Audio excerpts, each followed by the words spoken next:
Mhm. Okay, we are going live now, so Will, please switch your interpretation into English, Polish, and I will start small introduction.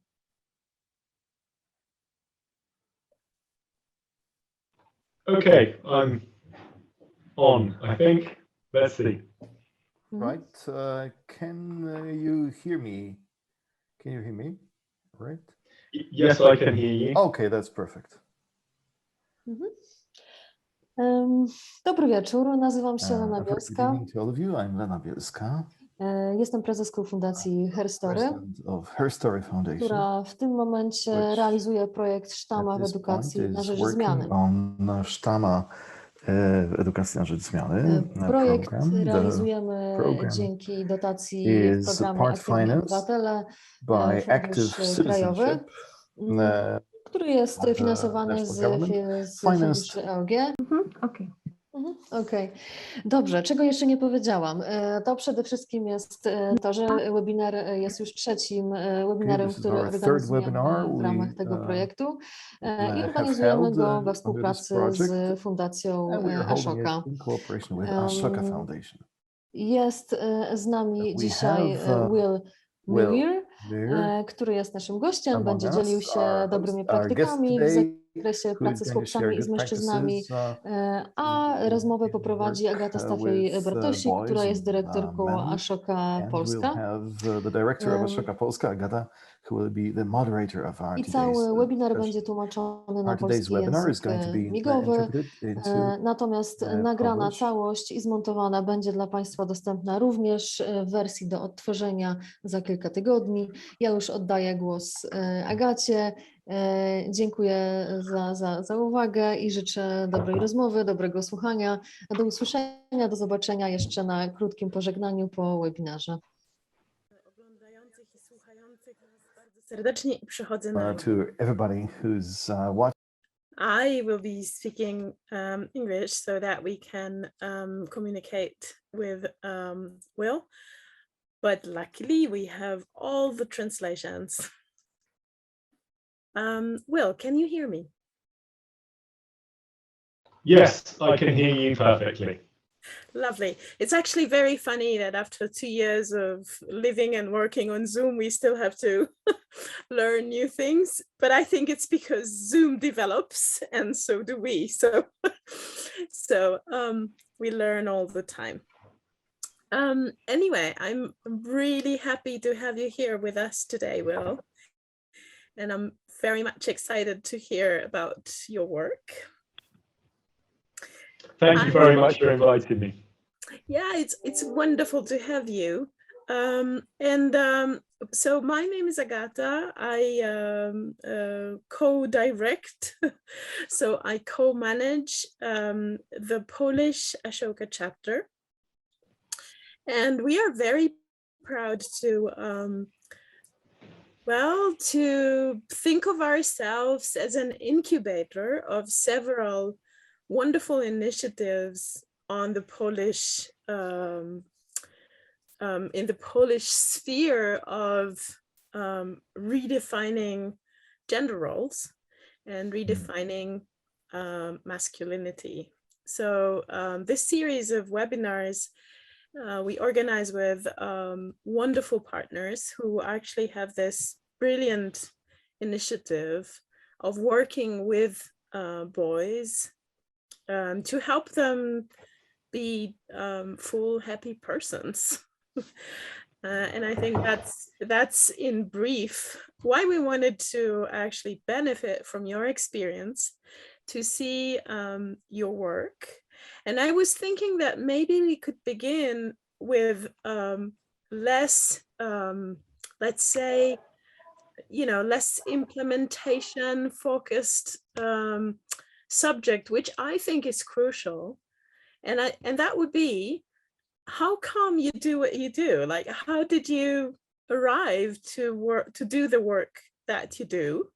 And also, if you could tell us a little bit about,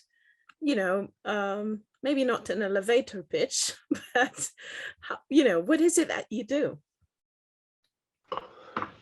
Sure. Well, I think that the statement that you made just a few minutes ago is actually central to the work I do. And that is, we aim to ensure boys grow up to be well-rounded men, and particularly focused on gender attitudes and the behaviours of those boys in relation to gender and gender equality. And the reason it's so important to place the focus on boys and boys becoming well-rounded and boys being happy adults is because, well, it's actually twofold, I think. The first is that if we want boys to engage in a process of personal development, then that's simply not possible unless boys can realize the benefits for themselves as well. And the second is that boys have a unique set of issues which affect their health, affect their relationships, and those include, generally speaking, lower life expectancy than females and higher risk behaviours, higher rates of suicide, which leads to poor health outcomes and basically unhappier lives. And that's not good for boys, it's not good for society, it's not good for their relationships, it's not good for their families. But I didn't arrive at this work by thinking about boys and the benefits of this work for boys. I actually arrived at this work because I'd had a deep interest in women's rights. And the short journey description is that I was acutely aware of the discrimination, the unfairness, the violence that women face because of their gender. And I had been aware of that from a very early age, largely as a result of my family and my upbringing, but also as a result of my schooling and my education. I had wonderful teachers, headmasters, headmistresses who lived really, but also talked about a set of values which identified unfairness to groups of people, including gender discrimination, which historically was talked largely about in the context of women and women's rights. And that awareness of gender discrimination, and particularly the rights of women and the discrimination women face, was exemplified. It was really amplified, I think, when I moved to live in India back in 2008, and the stark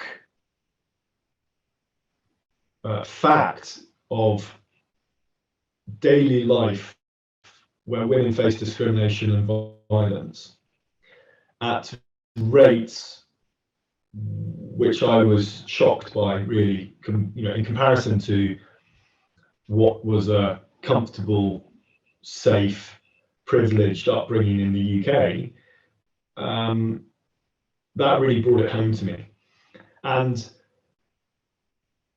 when I saw that issue of gender-based violence, of gender discrimination in India, on my doorstep, in our house, in our work, amongst my colleagues, through all stratas of society, then that really made me think about society, think about why women are facing that level of discrimination, the severity of discrimination and violence, and then asking questions about what are we doing about that and how are we trying to solve it. And that's when I first came to understand the role that boys play, primarily in their role as boys becoming adults, and adults, male adults, leading families, running institutions. I mean, you might say dominating families, dominating relationships, dominating institutions, and the decisions that they make in those positions of power leads to high rates of discrimination. And that's equally true in the UK and in Scotland as it is in India.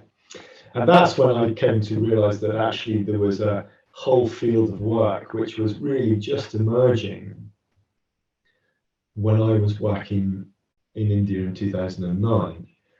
And I realized that this was an area of work that I could dedicate myself to and make a difference in.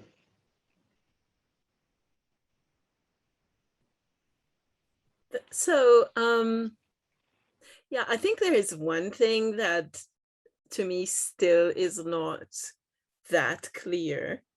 Obviously, you are an Ashoka Fellow, so in a way, I understand that somehow you gave yourself the permission to say, yes, I am going to do something about it. But it's interesting, you know, why you? There are so many other people who could take care of that.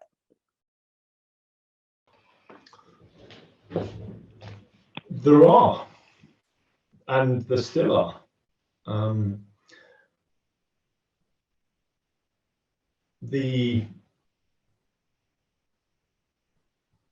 I think that the answer to that question, which is a popular question amongst interviewees, interviewers, and I'm not always sure they get the answer they want, because I'm not sure the answer is that simple. I think people would love it to be simple, but I don't think it is. The answer to that question is complicated, I'm afraid. It's a combination of being an individual with relevant exposure to the issues. You have to have, I think you probably have to have the correct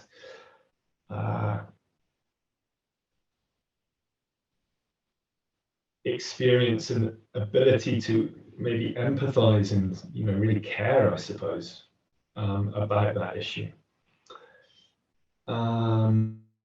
You also, you also need to have the correct, I don't know, strength, mental strength to both understand the problem so that you can look to where the solutions lie, but also the mental strength to endure what is a thankless task in building an organization, and not just building it, but once you've built it, you have to constantly deconstruct it and reconstruct it, because as you learn about the problem and what the solutions must be, you constantly have to undo what you have done and rebuild it to meet what you understand the problem to be. And that process is continuous, and it is exhausting, and it is lonely, actually, and it is it can take a good deal of strain on your personal health, your personal finances, your relationships. So I think it needs to be, it's the right person in the right time, in the right circumstances, and it's not an easy question to answer. I don't know whether I've done it justice. Thank you. I know it's not an easy, it's not an easy question, but thank you so much. I think it's very important to, I keep repeating that especially when we tackle problems that are related to gender roles and gender equity, we actually negotiate with 40,000 years of human history. So it has to be a difficult task, right? Yeah, I get posed that idea that you are working with 40,000 years of human history and culture. But I'm not sure I quite buy into that, and I'll tell you why. If you look a 14-year-old boy in the eye and you have a conversation with them about their life and their experiences, you aren't looking 40,000 years of history in the eye. You're looking at a 14-year-old history, right? You're looking at a young person who's got 14 years of sort of learned history. And I think that's quite a nice way of looking at it, because it makes the problem seem a great deal less difficult. So when I think about what the work we do, and people pose this idea that we're trying to undo 40,000 years of culture and history, I tend to try and hold off on that, because actually I think we're looking at 14 years of history, which is a great deal easier to unpick. Yeah, that's absolutely lovely. I think it makes it more realistic, actually, to look at it this way. So so what is it that you do, Will? Well, so for the last 5 years, I've spent a good deal more time looking after myself and my family, because for the preceding 10 years, I wasn't very good at that. But the nub of what I do is I help other organizations to ensure that every boy in their scope of work, in their geographical focus, is gender equitable and non-violent at the age of 18. And I don't try and do that work myself. And ECF, Equal Community Foundation, the organization I set up in India, doesn't try and do that work itself, and it doesn't try and do that work for other people. But what we do is we provide other people with the tools and the knowledge and the experience to do that work themselves. And that's important because this is a global problem. It's probably more acute in India than it is in the UK. It's probably more acute in the UK, in India than it is in Poland, probably many countries in Europe, but that's not to say it isn't a problem here in the UK or in Poland. It is. In Scotland, where I live, the issue is becoming mainstream, and the conversation is moving from women's rights, women facing discrimination, violence, gender gender-based violence more broadly, and it's beginning to shift to include the role of boys and men. And my experience and the work that I do helps people understand what they need to do in their country to make sure every boy is raised to be gender equitable and non-violent at the age of 18. Okay, so let's look more closely and maybe in more detail at your social entrepreneurial journey or your changemaker journey. So you're in India, you see the problem. Yeah. What do you do? Like practically, what are your first steps? What are the first people you talk to? What are your first ideas?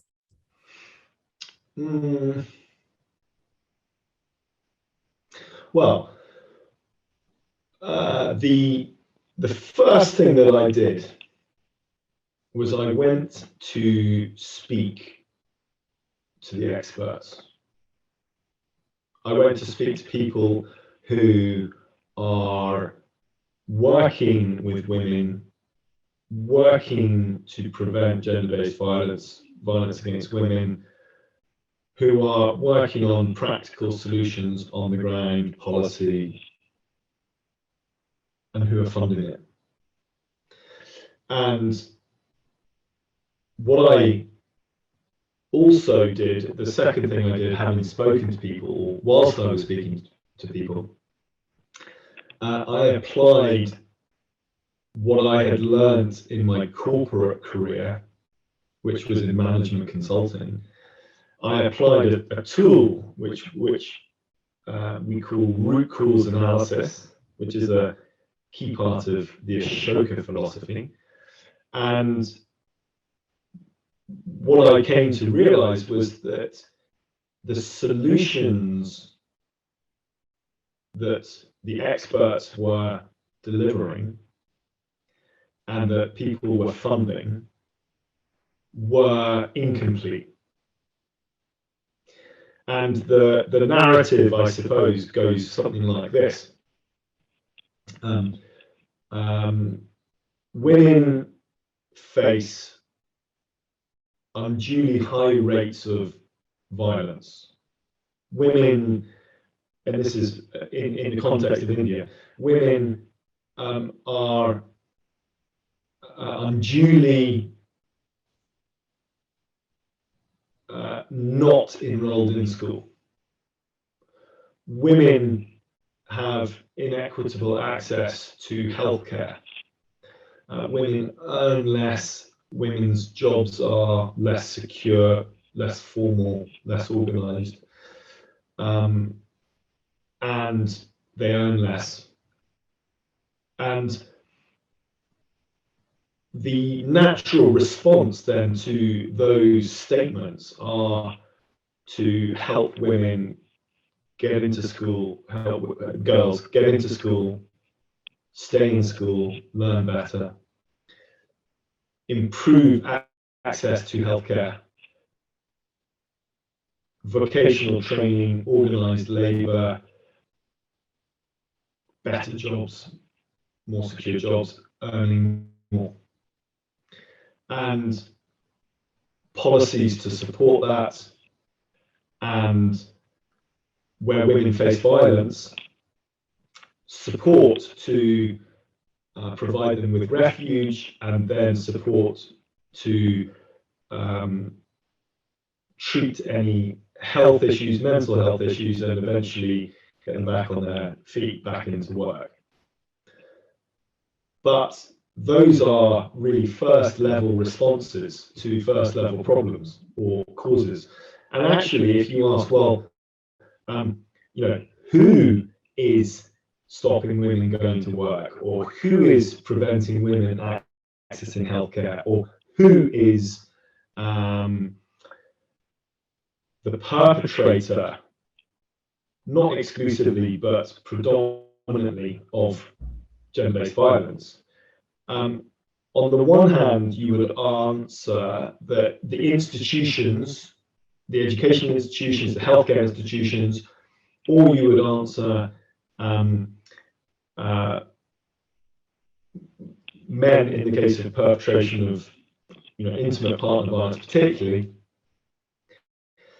And you start getting a bit closer to the root cause, because when institutions are discriminating against a particular gender, whether it's the education institutions, schools, or whether it's the health institutions, or whether it's the judiciary or the police, broadly they are a reflection of society, and typically they are run by men. They are dominated by men, and a picture emerges where men who control households because of dominant male gender norms, men who control education, who control healthcare, the police, the judiciary, all of these men have been raised with attitudes which discriminate against women. And probably, largely unwittingly, these attitudes play out through social institutions, and this leads to institutional discrimination. And in the household, when men control resources and make decisions, the attitudes they learn as children discriminate against women and girls. And now you get closer, because the attitudes and behaviors of men who control households and institutions result in decisions which discriminate against women. And then it becomes clear that at the root of this is a societal challenge where and a structural challenge, maybe a systemic challenge in terms of Ashoka's language. The organizations who care about equality, gender equality, universal basic human rights, and particularly organizations who position themselves as women's rights organizations and who care about the rights of women, these organizations do not have a grasp of the root cause of the discrimination that women face. They don't have the tools and the toolkits to tackle that problem. They don't have the skills and the experience in terms of their workforce to tackle that problem. And then even if they had the tools and the skills, they don't have the finance in place to deliver those programs. So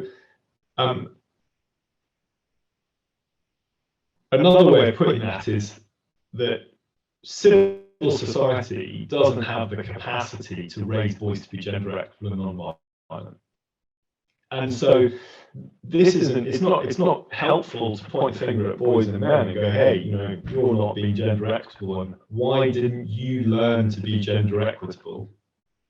Actually, as adults, as a sector, the third sector, civil society, it's our responsibility, and we are wholly ill-equipped to deal with that. And so it's my job to begin to equip civil society with those tools. Yeah, and to help them organize themselves. Okay, so we have the insight. We know what are the root causes of the problem, and we know that there is not much know-how about how to do this, nor a lot of resources to actually support this work. Although we know we can find them, right? Yeah, I might. So let's precede that, right? Please. The first thing is there's not even an awareness of it. So I think the only useful thing Donald Rumsfeld talked about was the known unknowns and the unknown unknowns, right? I don't even know I don't know this. And actually, civil society is largely still in that unknown unknown, right? They don't know that they don't know how to do that. They don't know that they don't have the tools. So that's been a big challenge for us. It's actually building demand for the tools and the skills and the finance. Right. So let's say I'm a minister of education in my country. Beware Poland. But let's say I am one. And I really want to do something about this. And I see the problem. I have a group of very talented male teachers who want to do something about it. Like they are convinced to, they also see the problem and they want to do something about it. And well, what are the tools and equipment or the know-how that you could share with us? There are 3 levels, I think, of capacity, let's say. The first level is a conceptual framework for a national response. The second level is tools, practical tools that could be deployed with appropriate alterations, translation, cultural adaptation. And the third would be technical training, probably not at a facilitator level, but at a management level. So I think this. So just to be precise here, when you say it's at the management level, what you mean the management of what? Like which level of management? That's high level of management, because I would be terrible, and any of my colleagues would be terrible at turning up to train facilitators.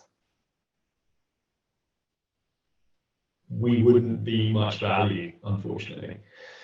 But what we would do very well is to train the decision makers and support the decision makers to understand where their priorities might be and what their response to those priorities might be.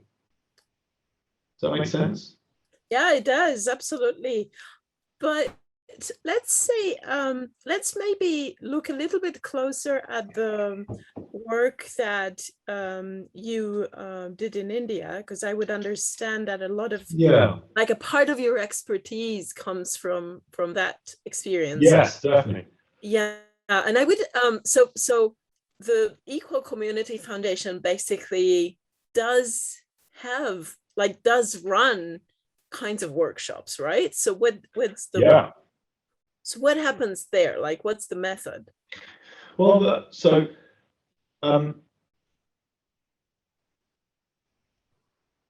Equal Community Foundation in India is really a laboratory. It's like a sandpit. Is that a term you use? It's where we get to play and build things and break them down and rebuild them. And not only is our work in India, our field work in India, not only does it tell us what works, but more importantly, it tells us what does not work and what is missing. Okay, so can you just, you know, I'm trying, as you see, I'm trying to get it a little bit more concrete. Can you tell us about 5 things that absolutely, totally don't work? Short-term interventions, starting at 14, any program without a robust evaluation method, siloed efforts by individual organizations.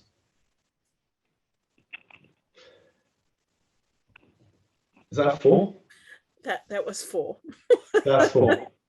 4's okay. Let's go with 4. But no, really. But I'll tell you what does work, because this is interesting. You did ask me about this, and I dodged the question. I didn't dodge it. I kind of wanted to make that point about our work on the ground is like a laboratory. We're just testing new things. Of course. And the beautiful thing is about that is it tells you what does work. It also tells you what doesn't work. So, first of all, what do we do practically when we deploy our program in a community? Well, we start by becoming familiar with the community, and I mean the community, not just boys. So we partner with women's rights organizations and organizations who are committed to gender equality and community development. We build relationships with the leaders of those communities and the leaders of those organizations. We consult with them about our work and the problems that they face in their community. And we draw parallels and we link our work to issues that they're facing. It could be as simple as waste management in informal communities in India. And the link is about women and women and other genders, transgender,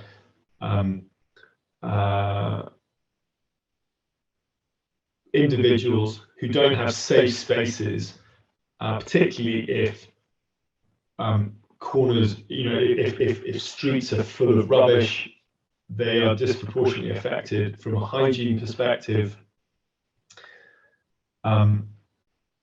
Sanitation problems in communities nearly always comes up. Again, women are disproportionately affected because they aren't able to use the loo if it is in or it disproportionately affects their health if it is in a dysfunctional state, whereas boys and men find it much easier to nip behind a wall, around a fence. And we link these types of issues to our work with the idea that boys and men who are often controlling community infrastructure committees and community councils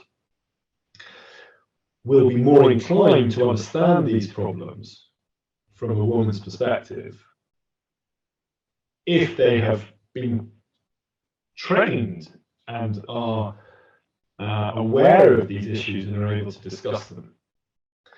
So the first thing we do is we build relationships, and then we link community concerns to the work that we do. The practical programming starts with boys aged 13, 14 years who are invited to talk about their lives as young boys, the relationships they have, the experiences they have at school, and we engage them and we invite them to have these discussions with us in very modest infrastructure, simple sheds, simple rooms in concrete community buildings. Can I have a question here? Like a very, of course. It's a very practical, blunt question, but we are Eastern Europeans, so we are blunt. Yeah. Beware. Anyway, why would those boys talk to you or to the people that run the meeting? How do you create this space where they really want to share? Well, there are some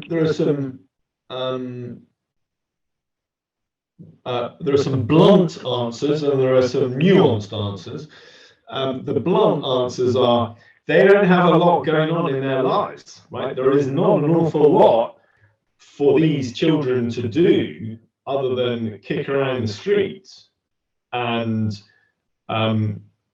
play cricket in the street. There are very few communal facilities where these children can entertain themselves or learn things. There are quite a lot of programs for young girls, often slightly well-intentioned, but perhaps misinformed. Some fairly simple things like sewing classes, or simple cookery classes, which are well-intentioned perhaps, but not necessarily changing people's lives. But there are very few of these types of exercises or activities for boys. And so if you can offer children something which is entertaining and which is informative, that is better than what they have currently. But over time, what happens is boys who are perhaps 10 observe boys who are 13, 14 who have been in the program, and they observe that these boys are emerging from the program with a certain amount of confidence, and that the boys are being praised by the broader community for their participation in our programs. And we teach, and this is potentially controversial, but we teach boys how to become confident leaders, how to speak confidently, how to organize their peers and influence their peers confidently, with a view to influencing their communities and their peers on gender issues. And a 10-year-old boy sees this leader emerging and thinks this is an interesting program for me, and perhaps I should be engaged in this too. So boys don't have a lot of options. Boys see other boys emerging and say, I quite like the idea of being more like him. But also key to this is the facilitator. The facilitator is key because here is an older brother figure, right? He's not my uncle, he's not my dad, right? But he's like an older friend. And that's a very powerful relationship to have, especially when the facilitator is quite confident, interesting, selfless. They're not here to take advantage. They're here to help. It's a powerful combination. It does sound like it.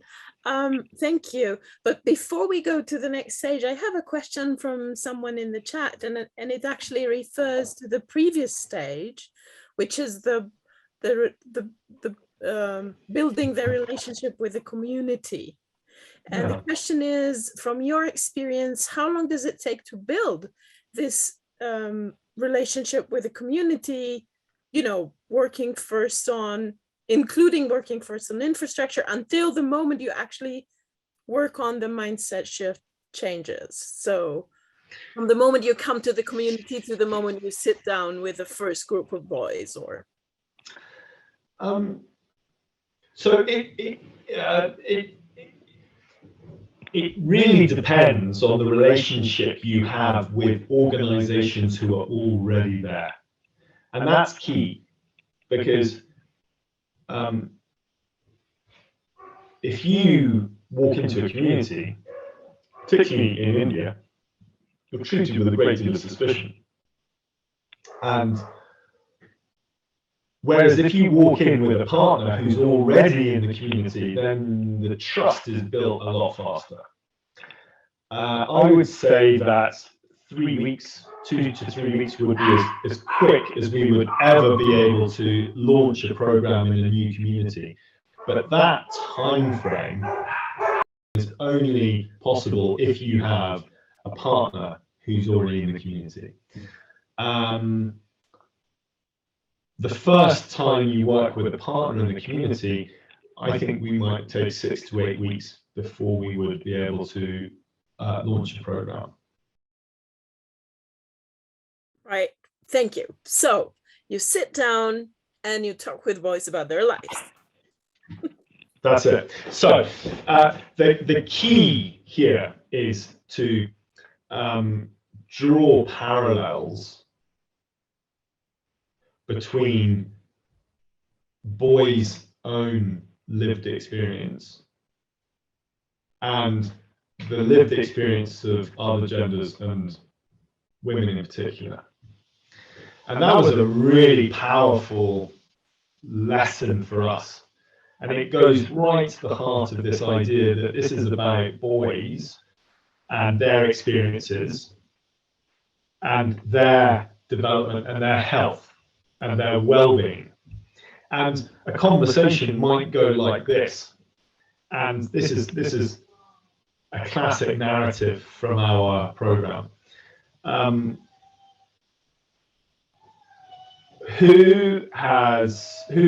might ask the question, who has ever been, or who knows what teasing is, or who knows what teasing is?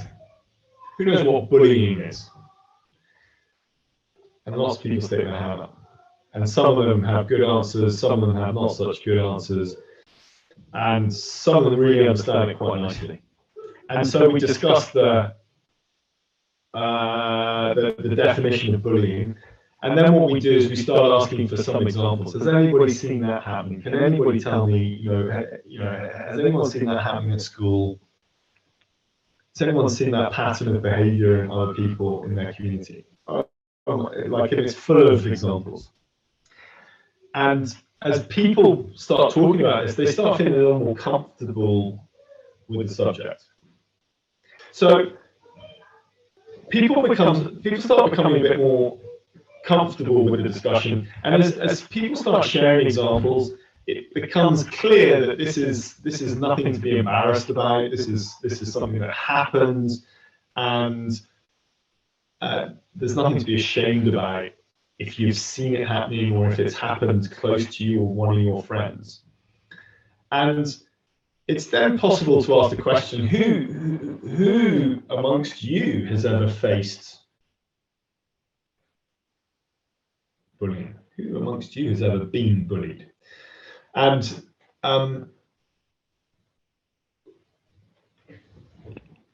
this question is posed at some point, maybe 3 or 4 weeks into the program. So people have met 3 or 4 times. They've got to know each other in the group. They've got to know the facilitator. It's become quite a safe space. And it's at a moment like this that one of the children would probably share how they have experienced bullying. And we make sure to give that person the space and the time to talk about it. And we make sure it's, you know, non-judgmental and safe. And once the child has finished telling us about the time they're being bullied, we might ask if anyone else has something they'd like to share. But the key point comes when you ask them, how do you feel? How did you feel? How do you feel about being bullied? And people feel upset. They feel angry. They feel that they were to blame, perhaps. They were sad. They cried. Maybe they were, you know, if it was violence, then maybe they were actually physically sore, physically hurting. And that's a key learning point for boys, is to talk about how they feel, how they felt, and how they feel, and to share that with others. And then the most powerful conversation happens, and it's really a turning point in the program, when we discuss other people in the community who have faced violence or who are bullied. And when we ask, how do you think they feel? And how do you think they felt? And how do you think women feel if they don't have access to a loo? Because we know boys can just, you know, hop over the fence, right? And that's when boys are suddenly able to empathize with other people who are facing violence and discrimination. And then over time, over weeks, the conversation moves into a discussion about who here has played a role in bullying someone else or being violent to someone else. And given that we can understand and we can empathize with how they feel, how would we choose to behave differently? Like, what would we do differently next time?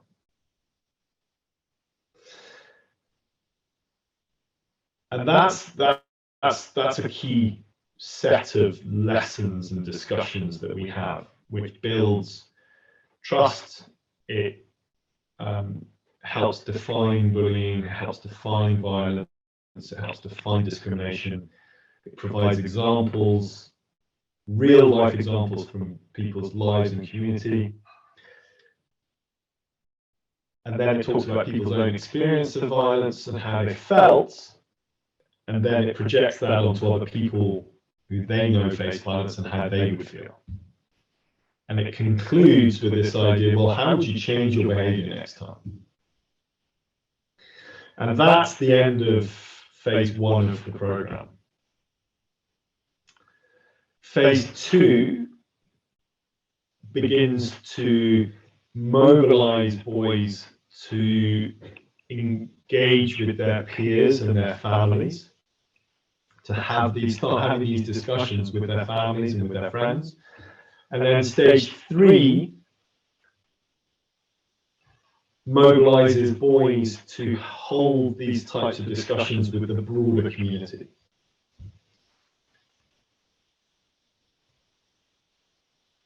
And that's where we're at. Yeah, so I'm just thinking, you know, you said that I would understand that there is, so you create this safe space where boys can actually share, and they can also be kind of vulnerable. First of all, talking about their experience of being bullied. I would think that in this environment, it's even more difficult to talk about, you know, myself being a perpetrator. I would think that that's also difficult, because they probably understand by now that that's not something that is appreciated.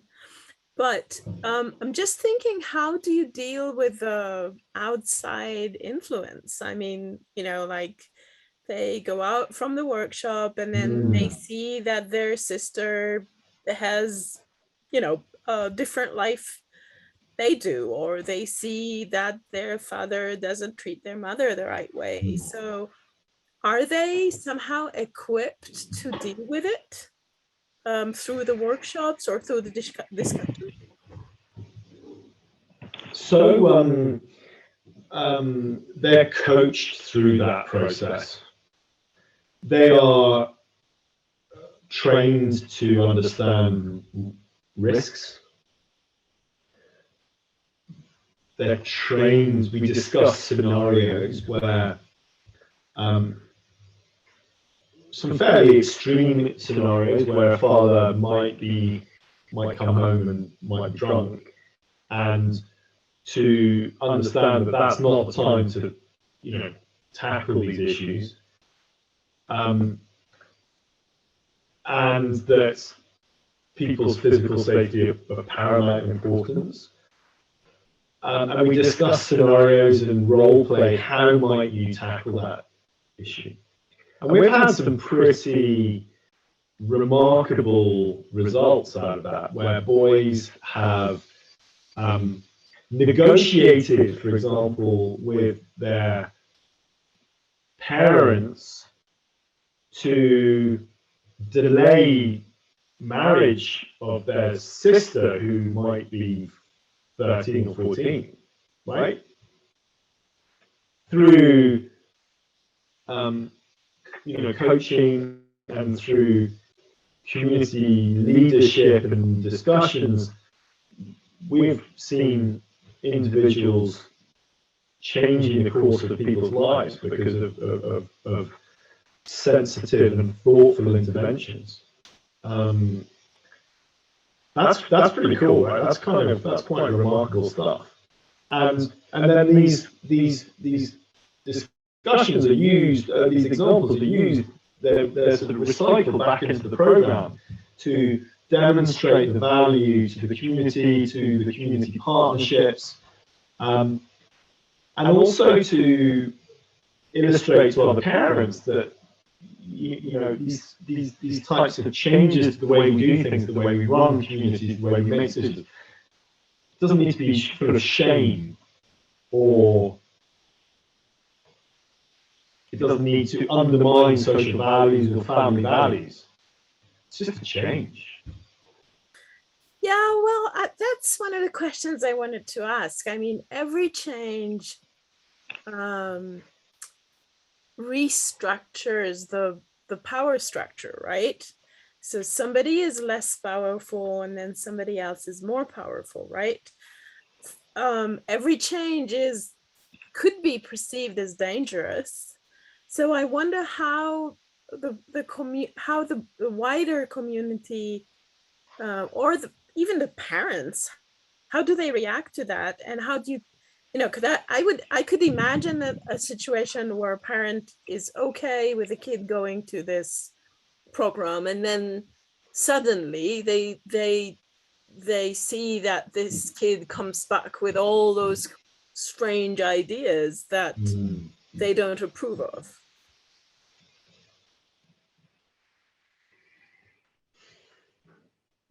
Yeah, it happens much less than you might think. And I think there's a reason for that. So there's a scenario. Let's say it's a scenario, and the scenario goes like this: in India, there's a lot of traffic in urban areas, and the traffic infrastructure is quite poor. You would have traffic lights, but often they'd be broken. Sometimes they are intermittent. Sometimes they're simply turned off. But even when they work and you are sat at a red light, basically it's quite common for people just to run the red light. Right? They might slow down, but they'll just, you know, if there's nothing coming, if there's a gap in the traffic, they'll just like buzz through it. So if you were to sit in a car and you were to be driving along, and the person, or if you were sat in the passenger seat and the person driving the car was to be at the red light, and then just to drive through it, nobody would really say anything, nobody would think anything of it, right? But everyone knows it's wrong. Right? Most people know it's wrong.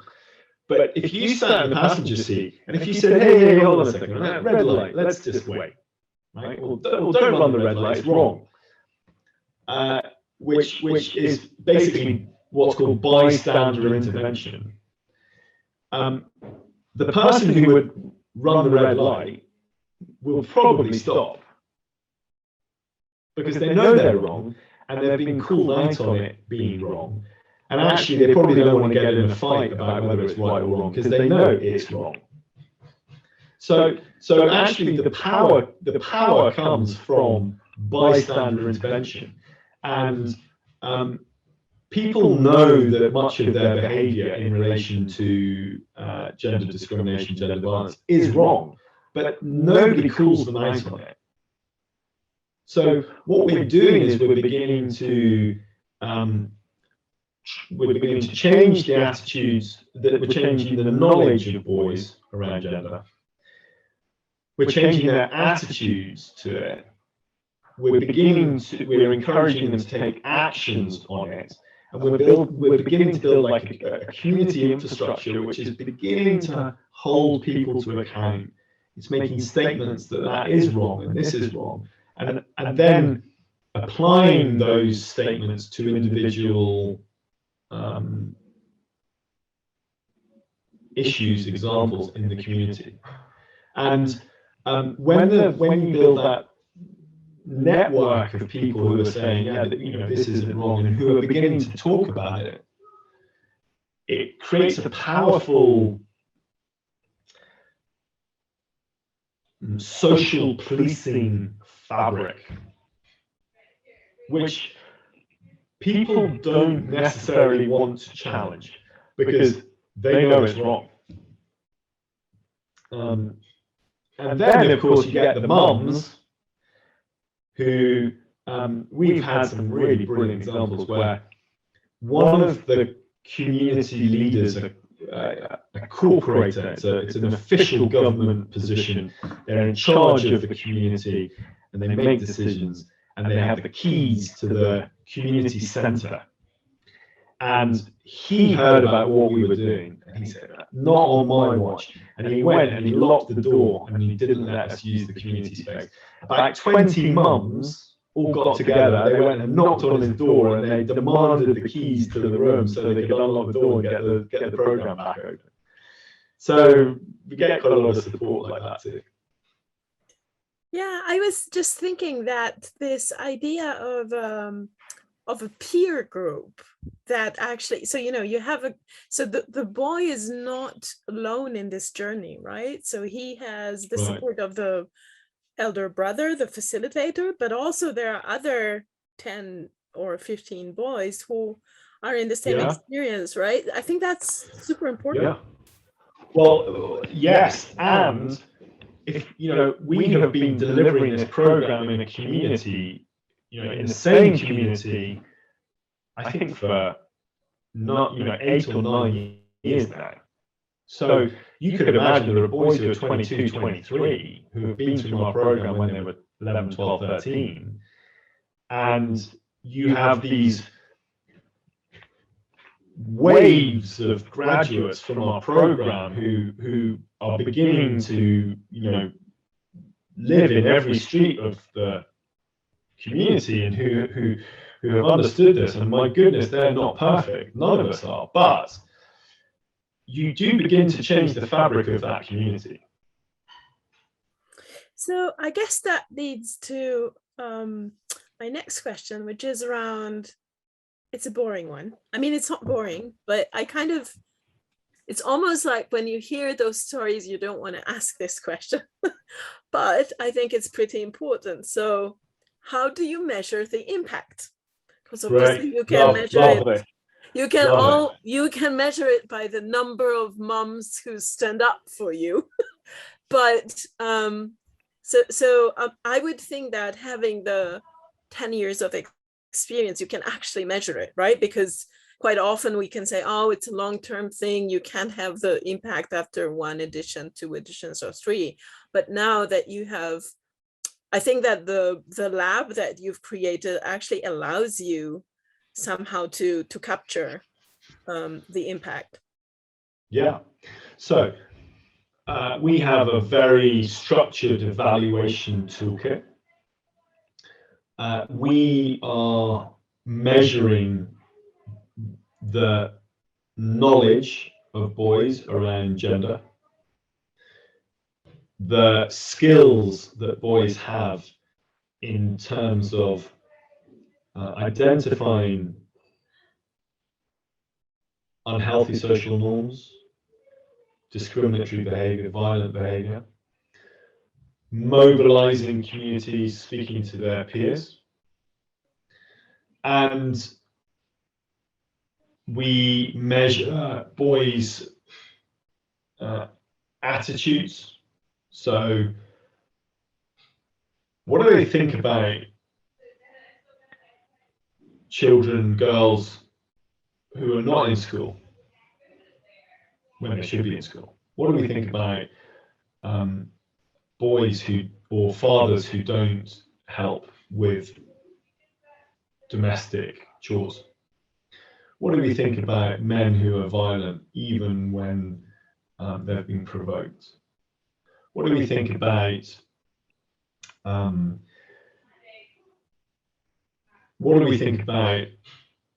some of the concepts of sexuality, male sexuality, promiscuity?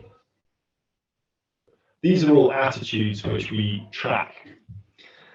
So we track knowledge, skills, attitudes, and then we also track behaviors.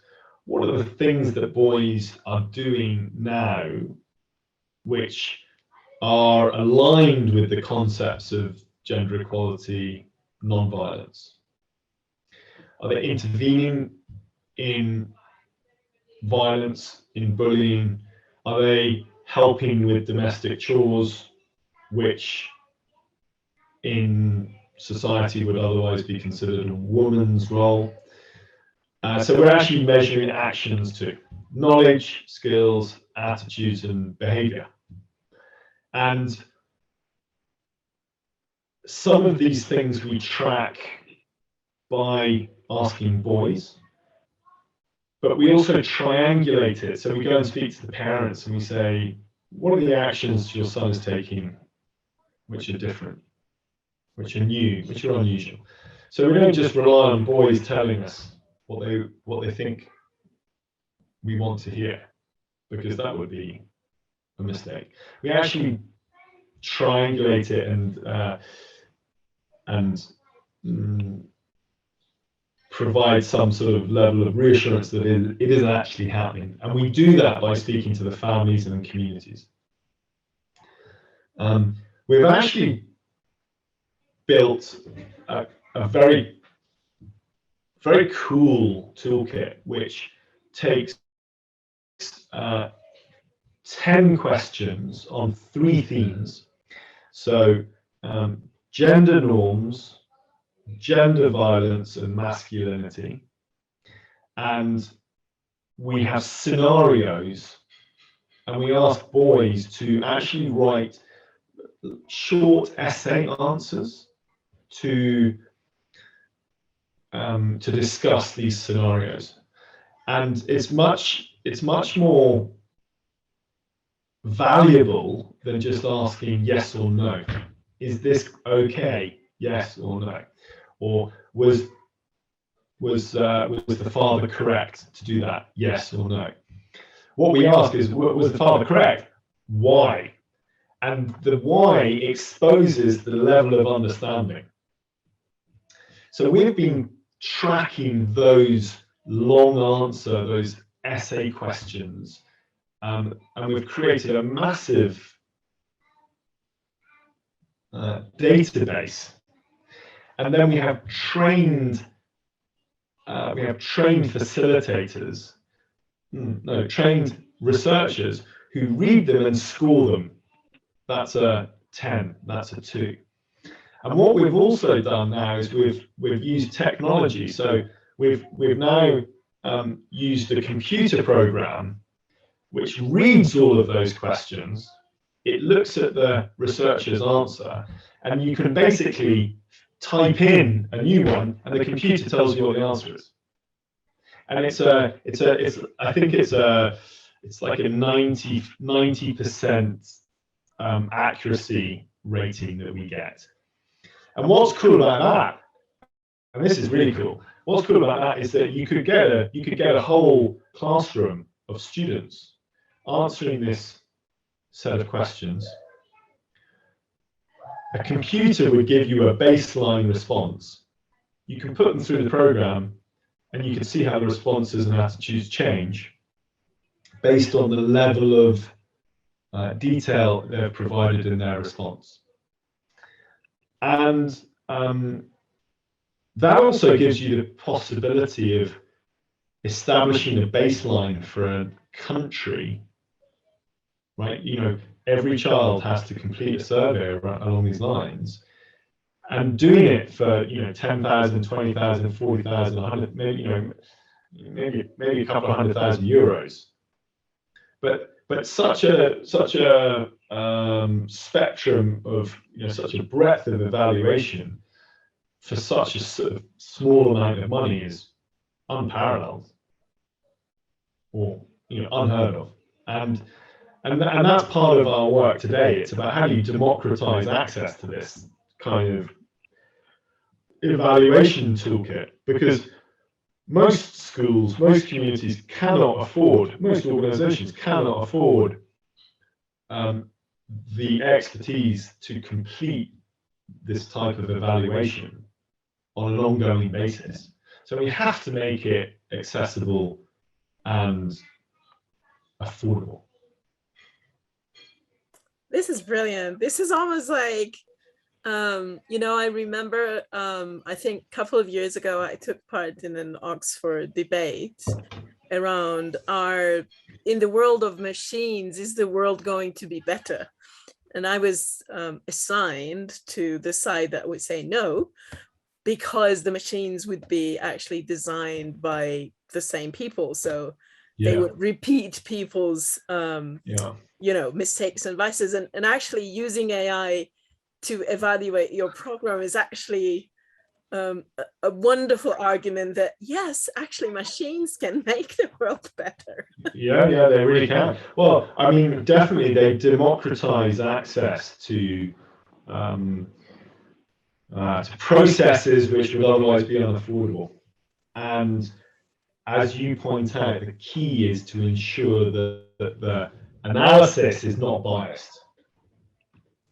Absolutely. So I would encourage the participants to ask questions in the chat. Unfortunately, we don't have an option for you to ask it live, but you can write it also in Polish if you feel like it. So you can ask Will some questions, which doesn't mean that I don't have more questions, because I do.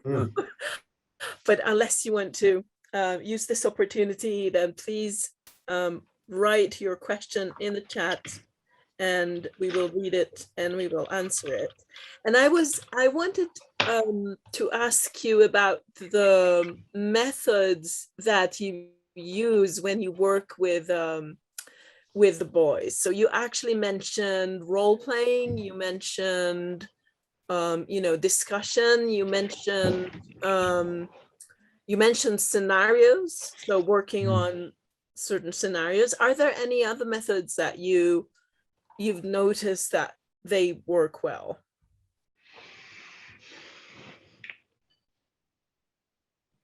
I think the most important method was the first thing we talked about, which is that if you want to see change in your community around gender roles and gender norms, and if you think that engaging boys is important, that is a good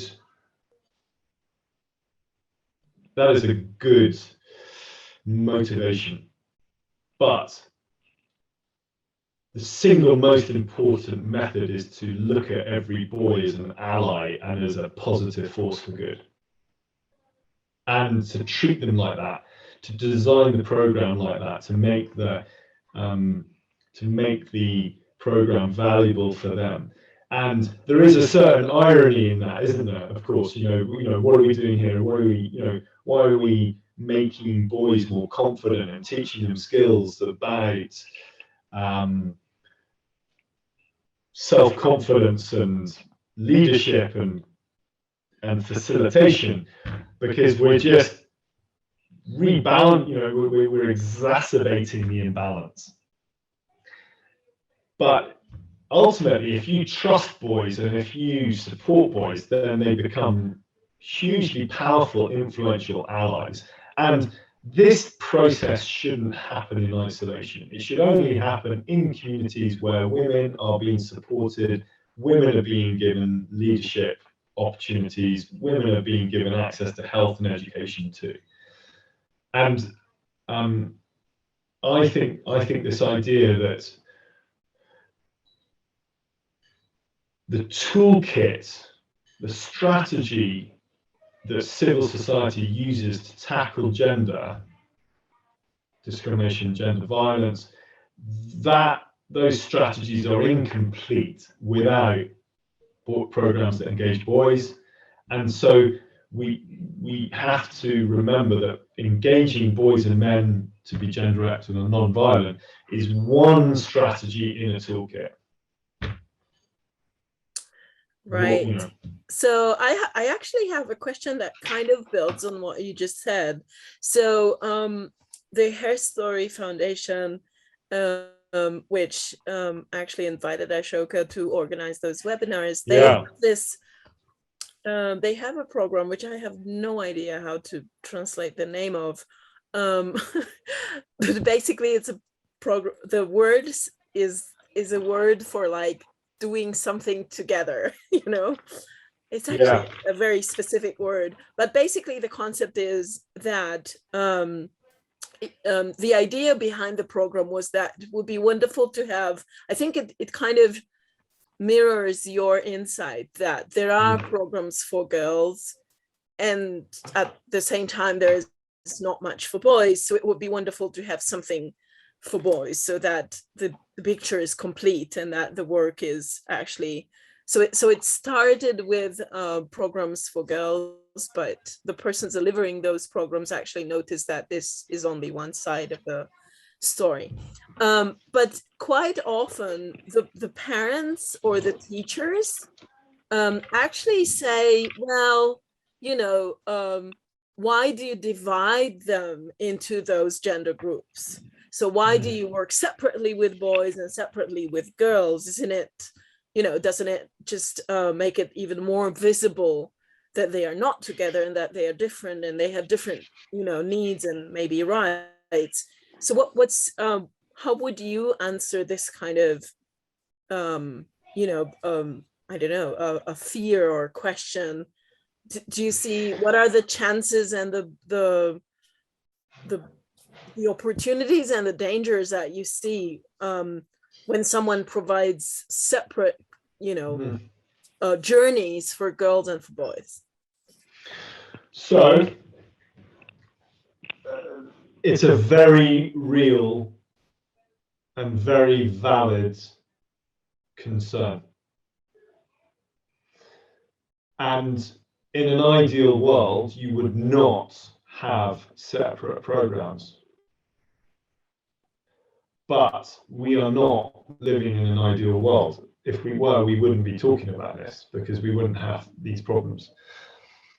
The need to have separate programming is a function of the problem we're trying to solve. Boys' understanding of the issues is different from girls' understanding. The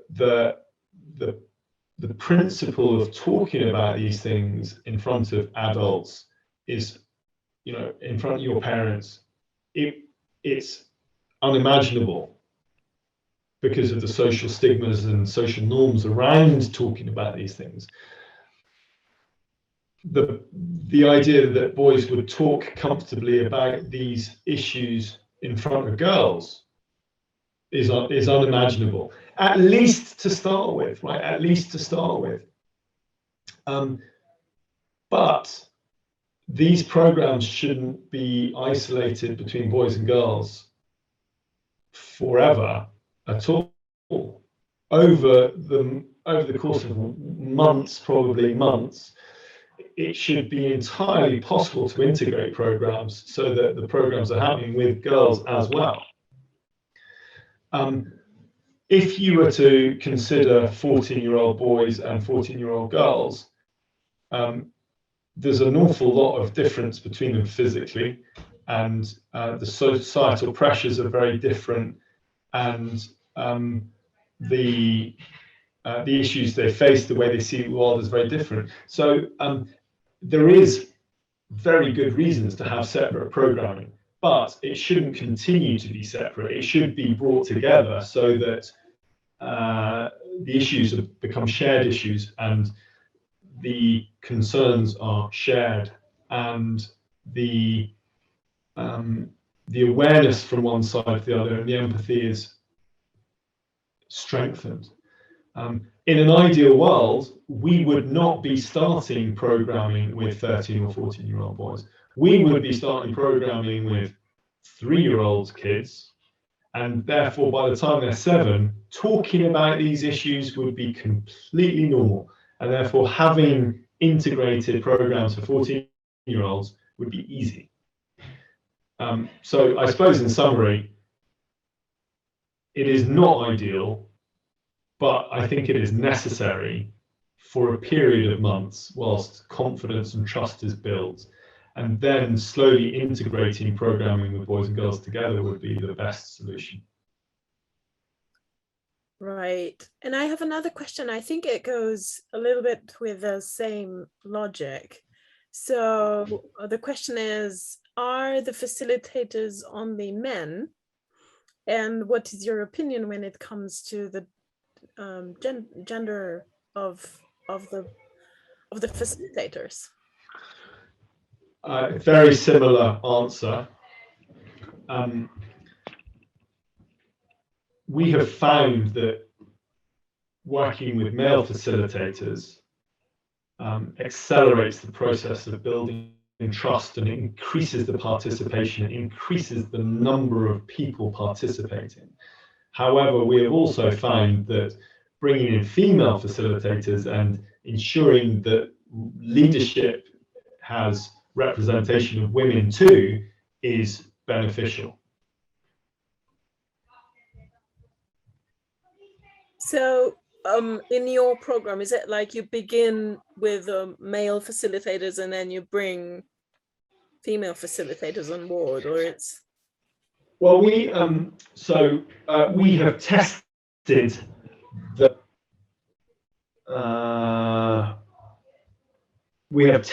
program with female facilitators and found that after time, the program works just as well. From a purely operational perspective, we have found that we maintain male facilitators, but we bring in female leadership in the form of women from the community, women from the partner organizations.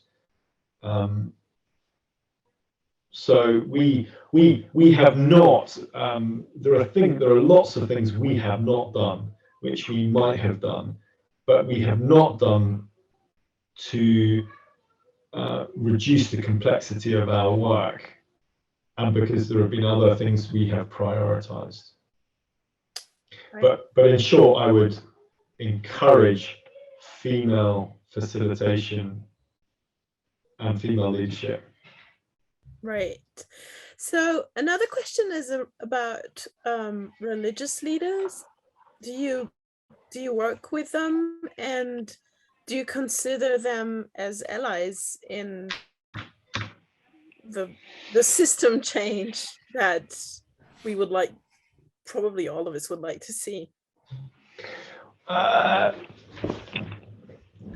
Yes, in short, but religion is an interpretation, and different religions have people who interpret the same scripts differently. So we also interpret, you know, we're also willing to challenge the interpretation of religions, and we have found that you know, using examples from religion is helpful, not necessarily to say religion is wrong, but to demonstrate and illustrate the contradictions within religion.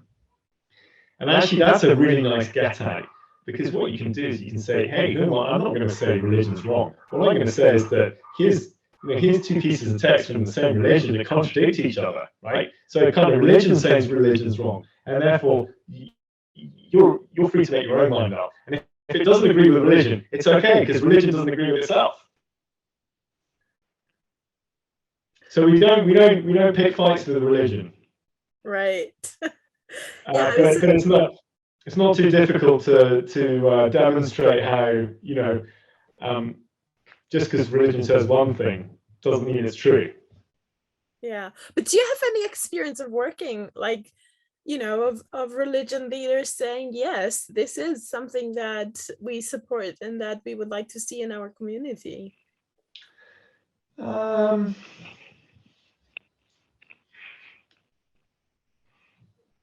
we try. Well, I suppose it's a good thing to say that we haven't caused huge upset amongst the religious community. You could argue that's because we haven't been pushing hard enough, and we haven't been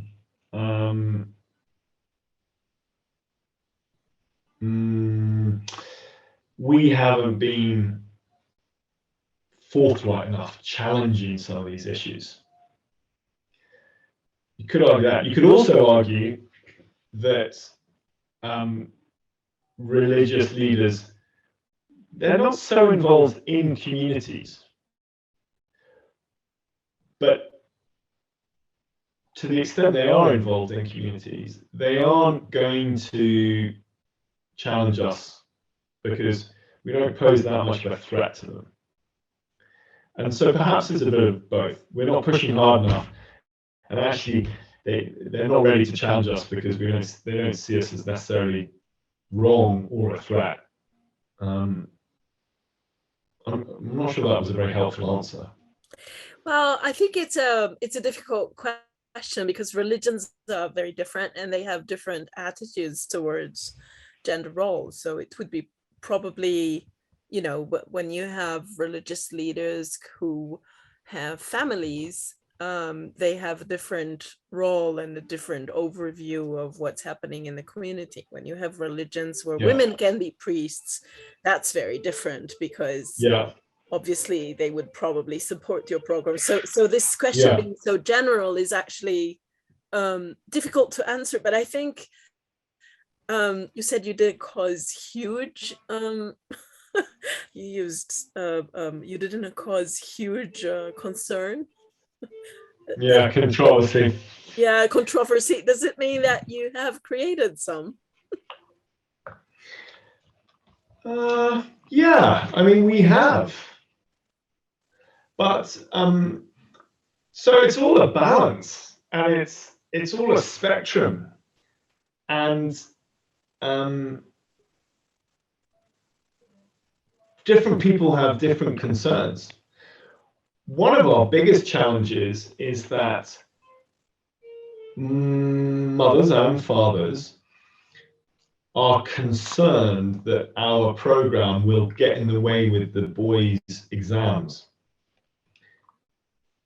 And so we've seen quite high dropout rates because of that.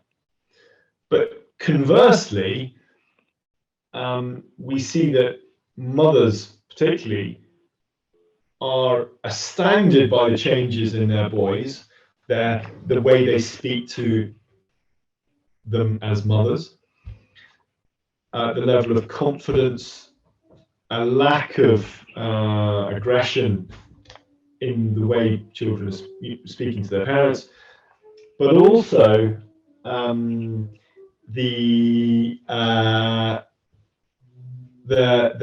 improvement in boys' behaviours around the home, helping with the dishes, helping with household chores. And when they see that, some of the mothers tell their friends, and they're like, they grab their other son and throw them in the program. So all I can say is that whilst there is some concerns from certain quarters in these communities, I think that in balance, the individuals who are concerned about what we're talking about, they're not ready to challenge it because they know they're wrong and the reasoning is solid, but also because a lot of the parents and the community more broadly sees the value in what we do. I mean, it's real, it's tangible. You experience it when you speak to the children. You see it in the way the children behave at home. And it's teaching disciplines and skills which are very useful for these children's future and their school studies. Right. So I wanted to ask you, because we kind of zoomed into your India work. Yeah. I wanted to ask you about your other areas of activity. Like, have you had a chance to test it in other countries, or what is it that you tested in other countries? Well,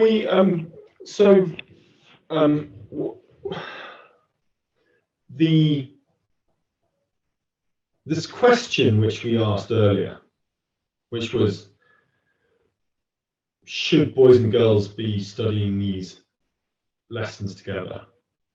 And the response, which is yes, in an ideal world, but given where children are when they're 13, you need separate programs to start with at least.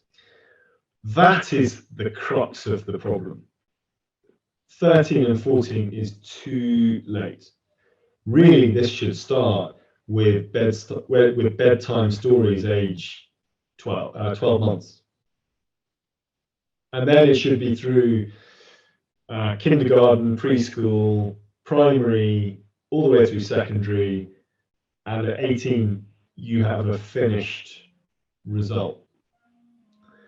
And what we learned from evaluating our program in India was that an 18-month program for 14-year-old boys is too little, too late. So my work now focuses on taking that knowledge and helping professionals in countries around the world understand that and understand the consequences of that. And the consequences of that are one program for 14-year-old boys or similar is not going to get the result we need. And what I mean by that is,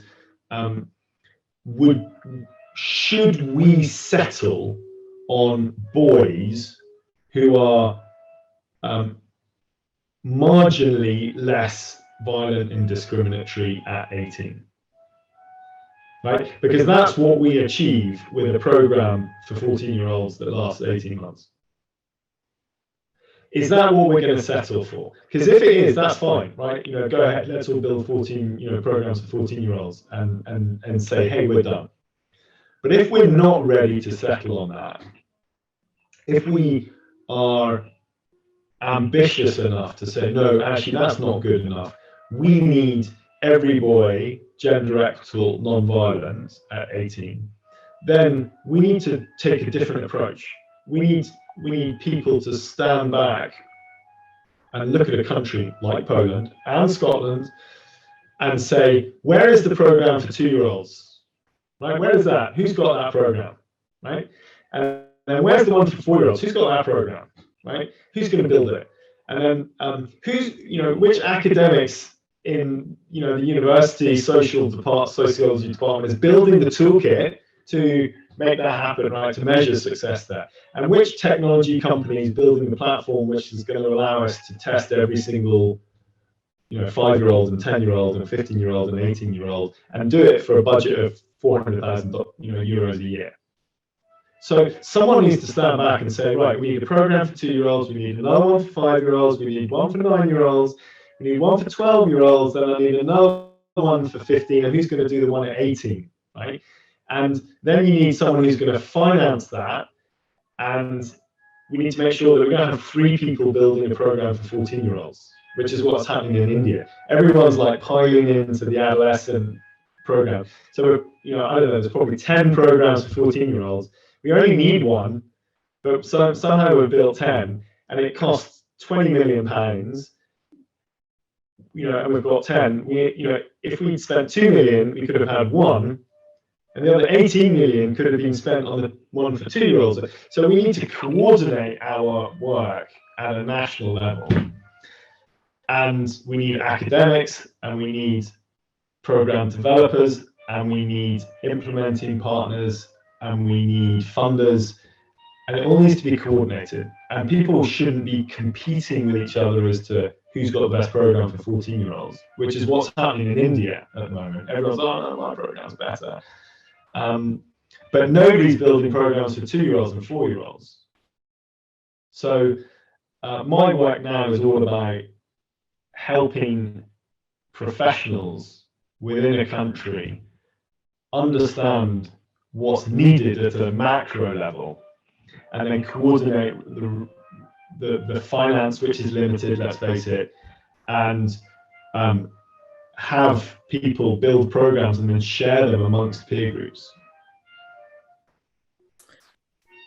I wonder if this answers the question that we have in the chat, which is, what other groups do you see as crucial to get on board to make a significant impact? Yeah, there you go. So yeah, academics, funders, government, schools, all the way through from primary through to senior school, programmatic development partners, ministries. But I mean, that's taking a step back and going, how are we gonna, where do we want to be in 20 years' time?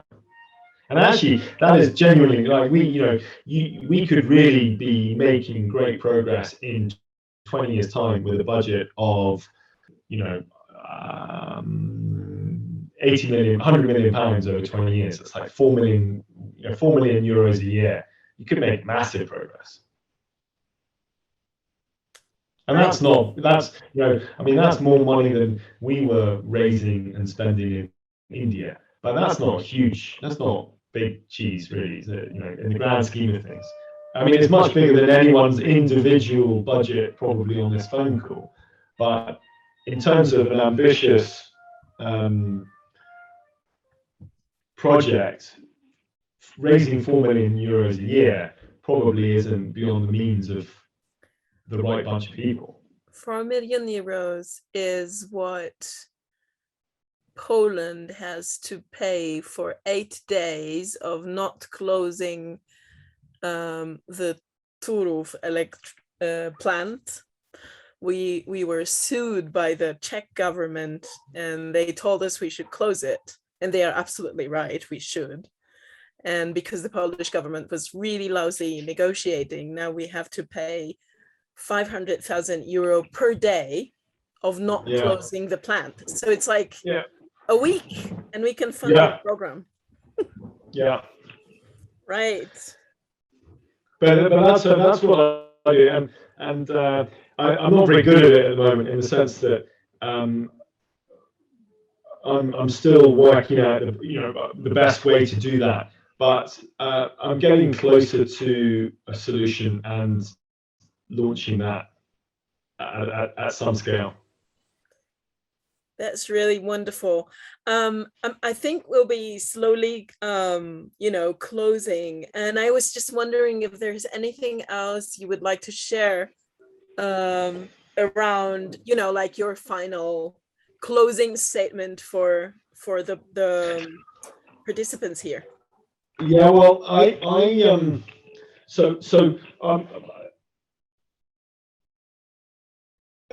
if I was to be able to wind back the clock 10 years to when I started, no, 12 years to when I started doing this work in 2009, I would have done this very differently. I would have built an organization that did not seek to put a program on the ground, but instead I would have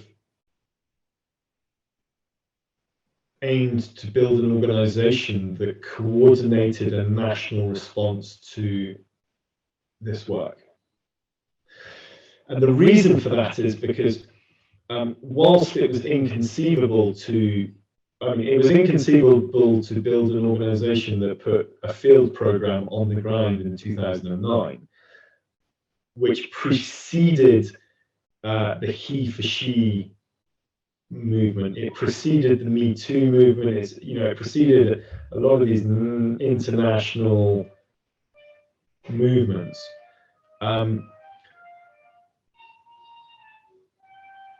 It would have worked, and the reason it would have worked is because it would have prevented all this duplication of programming, and it would have accelerated the rate at which we had programs for 2-year-olds and 6-year-olds and 10-year-olds, and it would have accelerated the evaluation methodologies that we had and the cost effectiveness of deploying those.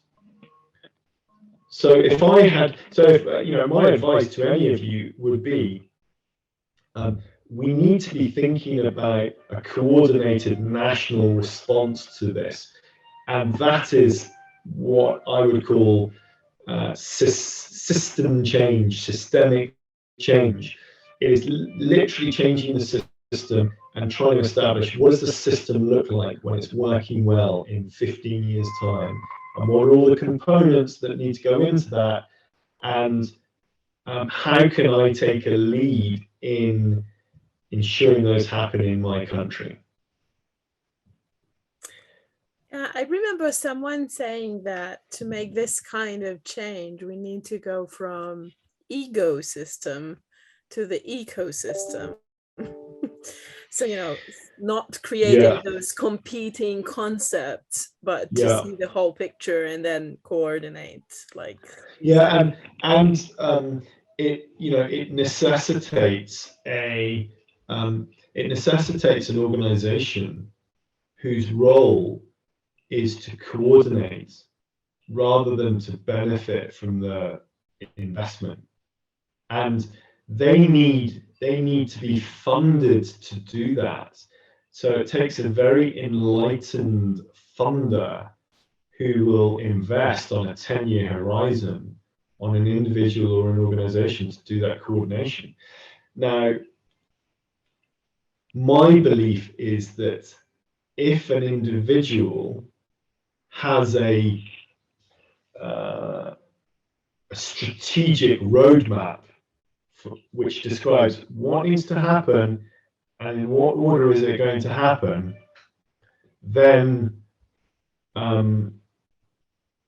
their chances of being funded to deliver that is much greater. And so if we can provide that information to them, this work is more likely to happen. Thank you so much. I'm so delighted to hear this. It's absolutely That's fine. Thank you so much. It was absolutely wonderful to have you with us, Will. Right, I've just put my email down, will.me@gmail.com. So anybody who would like to, that's my daughter's clarinet. I'm pleased you like it. If anybody wants to email me any questions, please feel free to do so. I'm also going to put down ECF that's not ECF. I'll just put down the web address and all.in. And then there's another website here which is www.projectraise.org, and that has all of our materials and evaluation methods. So feel free to email me, please. Projectraise.org. Feel free to go through the websites. Because we're effectively a knowledge organization, all of our information is available, for everyone free of charge. So you know, have a look around and see what's there. And if there's anything you can't see, let me know, and I'll see if I can direct you to the right place. Wonderful. Thank you so much for being with us this evening, and I hope you can now listen to the end of the clarinet concerto. Practice, yeah, I will do that. Thank you very much. And thank you care, for everybody. Being with us, dear participants. No, it would be a pleasure. Anything I can do to help. Wonderful. Thanks a lot, Will, and congratulations on your wonderful job. Great, thank you. Thank you. Bye bye. To za fantastyczne prowadzenie rozmowy i Willa już nie ma, ale ja mu też jestem bardzo wdzięczna, ponieważ moim zdaniem przekazał bardzo dużo niesamowitych inputów, czegoś z doświadczenia własnego, co możemy my jakoś przetworzyć i sprawdzić, jak to będzie działało u nas w Sztamie, u nas w Polsce. Dziękuję wszystkim osobom, które z nami były. Bardzo dziękuję osobom tłumaczącym i na PJM, i na język angielski. Dzięki bardzo dla całej ekipy Fundacji Ashoka za współorganizację naszego trzeciego webinaru. I cóż, zapraszam wszystkie osoby zainteresowane edukacją dla chłopców i wsparciem chłopaków w kontekście edukacji też równościowej i antyprzemocowej na naszą stronę Sztamy na Facebooku, na stronę Fundacji Herstory. Przed nami jeszcze kolejne webinary, o których też dowiecie się z tych stron. No i zapraszam do kontaktu, dobrego wieczoru i do zobaczenia, do usłyszenia.